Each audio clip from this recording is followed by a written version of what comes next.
The Second Dalek War was a war between the Daleks and humanity and its allies that began as an intermittent series of skirmishes between the two sides in the late 25th century, before the official declaration of war was made in 2540. The Second Dalek War came to dominate much of the 26th century for humanity, and marked the beginning of Dalek experimentation with mass-produced time travel capabilities, and many other forms of advanced technology such as improved optical systems, refinements to their weaponry, experiments involving different forms of flight, and even some radical ideas for Dalek development that ultimately did not succeed, such as invisibility and adaptations to their casing based on designs sourced from later in their timeline. Following a galactic Cold War between humanity and the Daleks that began as early as 2484, the official outbreak of hostilities took place in 2540, when the Daleks attempted to manufacture a war between humanity and the neighbouring Draconian Empire, using the Master and a hired platoon of Ogrons to deceive the two governments, who were already at odds, into attacking each other. The scheme was revealed to the Draconians and humanity by the Third Doctor and Joe Grant, and instead of instigating a war between Earth and Draconia, the Daleks inadvertently cemented the alliance between the two peoples,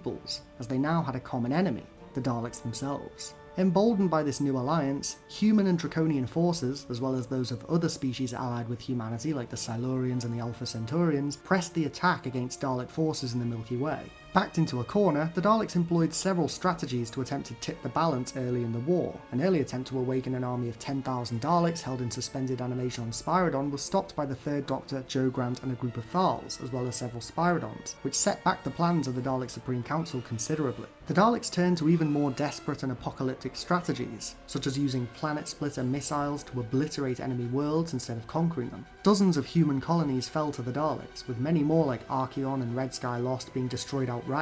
Hundreds of alien species were wiped out in the Daleks' genocidal campaign. Entire fleets of ships from both sides were annihilated as the conflict became a war of attrition. The Daleks committed innumerable atrocities, but humanity was responsible for its fair share of war crimes as well. The Osterhagen Principle, for example, became a widespread means of denying the Daleks access to strategic worlds by obliterating them with nuclear devices once the population were evacuated. On the planet Bliss, a human scientist committed one of the worst atrocities of the war by creating the Kasabian, a parasitic life form that fed on Dalekanium and yearned to consume all life in the universe, though thankfully this emergent life form was destroyed by a Dalek commander in the Seventh Doctor. The governments of Earth and her colonies became increasingly more desperate, prioritising powerful defensive measures and using more underhanded tactics to attempt to defeat the Daleks, such as researching biological weapons, attempting to turn Dalek technology against its creators, or hiring mercenaries to go behind enemy lines, paying them a hefty fee for each Dalek eye stalk they could return as proof of a kill.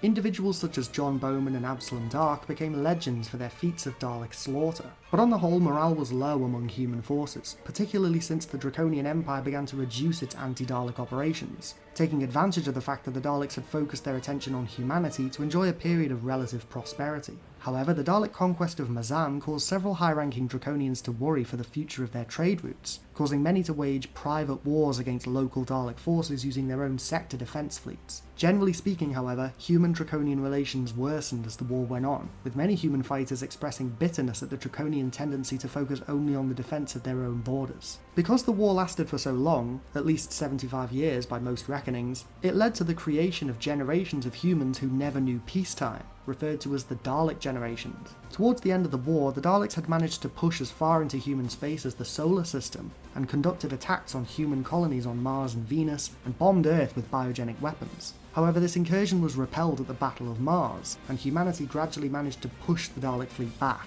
The Daleks employed several strategies to attempt to turn the war back to their favour, such as deploying the Death Wheel during Operation Genocide, which was stopped by Absalom Dark, and attempting to invade the Cathedral of Contemplation in a temporal gambit, which was stopped by the 4th and 10th Doctors. During this later phase of the war, command of the majority of Dalek forces had been assigned to the Dalek Inquisitor General, Dalek X, who gave its forces access to advanced Dalek technology from their future, and commanded a huge Dalek battleship, the Exterminator, which it used to lead devastating assaults on human worlds. Dalek X attempted to use the Archeon threshold to alter time to ensure a Dalek victory in the war, but it was stopped by the 10th Doctor and a team of anti-Dalek bounty hunters. The Exterminator was destroyed, and Dalek X was left for dead on Harala in the ruins of its destroyed casing by the Doctor, causing the Dalek war machine to fall into disarray. Following the loss of their primary flagship, their most competent battlefield commander, and the Supreme Daleks' temporal research team, the Daleks began to withdraw from the majority of human space to focus on other conflicts across the universe, and the Second Dalek War ultimately fizzled out, according to most accounts. Human governments later undertook a major reconstruction of Earth's intergalactic operations, with more centralised administrations that aimed to strengthen defences against a future Dalek attack and allow for more direct control over human-controlled sectors, with more limitations placed on corporations and local authorities, which later led to a fresh set of problems and conflicts for humanity. The aftermath of the Second Dalek War slowed humanity's expansion into the galaxy, but humanity and its allies did go on to form a more comprehensive defence against the Daleks in the lead up to the inevitable Third Dalek War.